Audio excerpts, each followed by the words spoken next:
পরামর্শটা শুনলে এই বাংলাদেশের 64 জেলা 64 সিঙ্গাপুর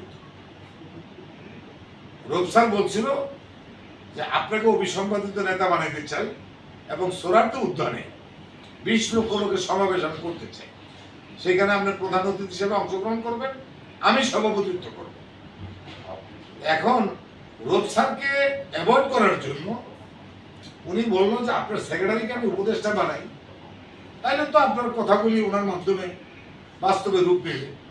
অর্থাৎ মানে আমি যে এখন মুক্ত বাতাসে ঘুরতেছি, আমাকে ওই উপদেষ্টার জায়গায় যাইয়া আমাকে ওই আসিফ মাহমুদ, সজীব ভুইয়া, ওই যে নাহিদ, ওই বাটপারদের কাতারে নিত।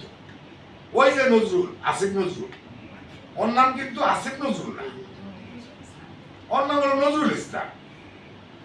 ওই একটা ভণ্ডপতর।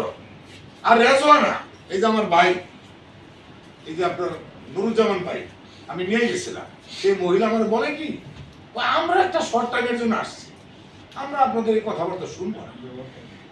আমি বললাম যে অনৈতিকভাবে অবৈধভাবে আপনি ঘুষ খাইয়া আমার দপ্তর সম্পাদক ডক্টর প্রকৌশলী লুৎফর বাংলাদেশের একজন বরেণ্য ব্যক্তি, উনি অ্যাক্সিডেন্ট করছে এই বিল্ডিং দিয়ে নাই না, একটা মিটিং এই বিল্ডিং দিয়ে নাই না, এখন উনি হাসপাতালে, তারপরে মোবাইলে বই গুতায় দপ্তর সম্পাদক।